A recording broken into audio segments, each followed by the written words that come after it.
como la picadura de una araña o de un escorpión, la mordida de una serpiente puede llegar a ser mortal. Y aunque parezca un problema de otras latitudes, la realidad está más cerca de lo que parece. El comercio de especies exóticas ha aumentado en los últimos años y Canarias también se ha sumado a ese interés que existe por tener especies que no forman parte de nuestro entorno. Animales que en determinados casos son abandonados o se escapan y que por lo tanto podrían suponer un grave riesgo sanitario. Pero ¿cómo actuar? ¿Existe un protocolo sanitario? ¿Se cuentan con antídotos en caso de sufrir un ataque por parte de un animal exótico? Enseguida se lo preguntamos a la Fundación Neotrópico. Precisamente esta mañana se encuentra con nosotros su presidente, el presidente de la Fundación Neotrópico, Jaime de Urioste. Jaime, ¿qué tal? Muy buenos días. Muy buenos días. Y todas estas preguntas nos las planteamos justo unos días antes de la celebración de un simposio muy importante que van a celebrar, el primer simposio de estas características, que tiene como título Toxinología Animal en Canarias. Una palabra que nos puede resultar muy rara, pero que tiene sus motivos y que se celebra en las islas también, ¿no? Sí, vamos a ver, toxinología es el término que hace referencia a la ciencia que estudia los venenos, las toxinas producidos por plantas o animales. En este caso es toxinología animal porque nos referimos a los accidentes que se producen por mordeduras, por picaduras, y desgraciadamente en Canarias hasta hace poco era solamente con especies nativas, con especies locales, y cada vez más frecuente el encontrar animales exóticos y algunos de ellos realmente peligrosos. Es decir, que también nos exponemos en Canarias a especies nativas, a mordeduras y picaduras, ¿no? Sí, sí, hay especies nativas que pueden producir problemas. Por ejemplo, es muy frecuente o es frecuente las mordeduras de un tipo de araña, de viuda negra que hay en el hierro.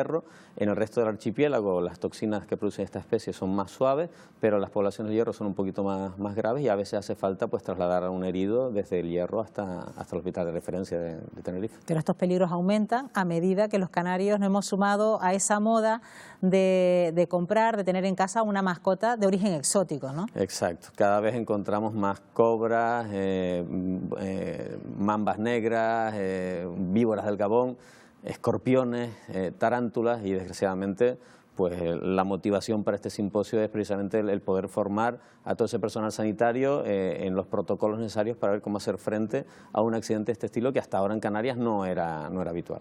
Y van a poner, por ejemplo, o como ejemplo, en ese simposio, un país que sabe mucho de esto, que es México, ¿no, Jaime? Sí, la verdad es que estamos muy contentos y muy orgullosos porque hemos conseguido la participación de dos doctores mexicanos. Uno de ellos es el doctor Ángel Tracuilo, es el jefe de urgencias del Hospital de Tláhuac. Están acostumbrados diariamente a tratar mordeduras de serpientes, picaduras de escorpiones, mordeduras de araña.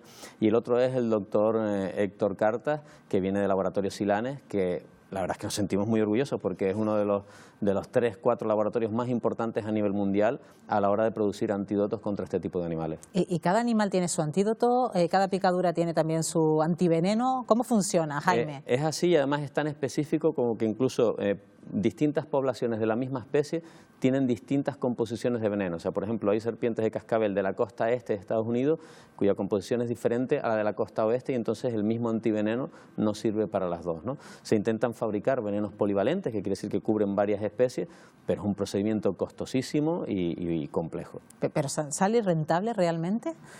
A ver, en este momento hay miles de personas en todo el planeta que están muriendo por el desabastecimiento de antivenenos, sobre todo en el África subsahariana, en zonas de Asia, pues precisamente porque producir estos venenos, la forma es, hay que extraer el veneno de la serpiente, se inocula a un caballo, del caballo se extrae sangre, de esa sangre del suero se eliminan los corpúsculos sanguíneos, cogemos los anticuerpos, a esos anticuerpos hay que con unas restrictasas, con unas enzimas, cortar un fragmento que se llama el fragmento FAB, de ahí sale un faboterápico, o sea que como ves es un proceso largo, complejo, que implica muchísimo trabajo laboratorio, y eso hace que, por ejemplo, cada vial para tratar una mordedura cuesta entre 800 y 1000 y pico euros, pero es que para una mordedura grave se usan entre 15 y 30 viales, o sea, estamos hablando de un coste brutal que en muchos países no se pueden asumir, ¿no? Y, por ejemplo, ¿cuánto tiempo tiene que pasar desde una mordedura a una serpiente para que no sea mortal hasta que se establece ya un protocolo? Depende mucho del tipo de serpiente. Incluso una misma serpiente puede hacer lo que llamamos mordeduras secas, que es una mordedura en la que el animal solamente clava los colmillos, pero no inocula el veneno, ¿no? Claro. De ahí hasta que haga una carga total del veneno, pues la gravedad implica también diferencias en función del peso de la persona mordida, de la edad, de su estado inmunitario. En muchos casos tenemos con un margen de 4 o 5 horas para poder llegar a un centro hospitalario. hay serpientes muy peligrosas que en muy poco tiempo, o arañas incluso, hay algunas arañas australianas que pueden producir la muerte en 15 minutos. Bueno, pero estos eran arañas de Australia. Pues desgraciadamente este tipo de animales están entrando en el comercio ilegal de mascotas exóticas, se venden en la península y tenemos constancia de que estos animales están llegando al archipiélago. Vaya, pues también es un riesgo que se corre. De hecho, también hemos visto y lo hemos hablado en otras ocasiones, Jaime, cómo hemos encontrado también escorpiones en las islas. En ese sentido, ¿qué podría propiciar la picadura de un escorpión? Pues como con todo también hay distintas especies. Hay especies que la picadura es poco más que la picadura de una avispa, pero hay algunas que resultan mortales, ¿no? Por ejemplo, recuerdo el caso de unos ejemplares que se intervinieron en la isla de Gran Canaria, en el municipio de Telde, y entre esos ejemplares estaba Leiurus quinquestriatus, que es además el ejemplar que ilustra el simposio, Androctonus australis, Parabutus transvalicus, son especies de una toxicidad muy alta que pueden producir la muerte.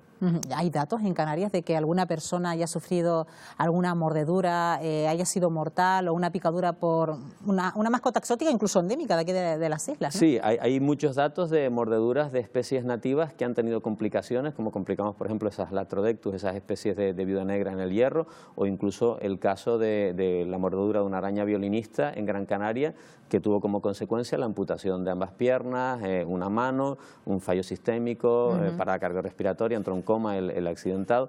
A ver, no se trata de crear alarma social, pero sí de estar preparados para esta situación, porque, ya digo, desgraciadamente no es una situación que veamos como algo lejano, sino que cada vez vemos acercarse más y, por ejemplo, en España anualmente se producen que estén datadas 5 mordeduras de serpientes exóticas mantenidas como mascotas, ¿no? Y estamos preparados para ello, Jaime, porque precisamente teniendo en cuenta el ejemplo que van a tomar como referencia, el de México en este simposio, estaba leyendo que, por ejemplo, en México se dan 250.000 picaduras de alacranes anuales, o en Brasil cerca de 30.000 envenenamientos por mordedura de serpientes también al año. Esto necesita también unos protocolos, ¿no? Claro, de lo que se trata en la reunión es precisamente del personal sanitario, que tiene muchísima capacitación pero poca práctica en este tipo de accidentes, establecer cuáles son los protocolos a seguir, cómo pautar esos antivenenos. Hay que recordar que, como comentábamos, cada mordedura es diferente y cuando llega el accidentado hay que hacer pruebas de coagulopatía, hay que hacer pruebas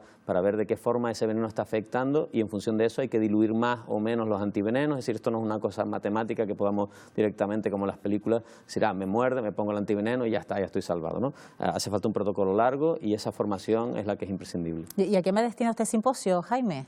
Va destinado sobre todo a personal sanitario de las administraciones públicas, que son los que hacen cargo de este tipo de cuestiones, ¿no? Por eso participa el Servicio de Urgencias Canario, GSC, Sanidad del Gobierno de Canarias y también la Fundación. Nosotros nos encargaríamos sobre todo de lo que es la parte de identificación de qué especie es la que ha producido el accidente. Bueno, de hecho, hablan de que podría ser el primer paso para la creación de un banco de antídotos, ¿no? Un banco que no existe ahora mismo en las islas, ¿no? Exacto. Ahora mismo, en caso de un accidente con uno de estos animales, habría que esperar a que desde la península enviaran los antídotos, ¿no? Eso supone que antes de 12 o 24 horas no tendríamos esos antídotos aquí, ¿no? Y esas primeras horas son vitales para no solamente evitar muertes, sino evitar que haya secuelas permanentes en el accidentado.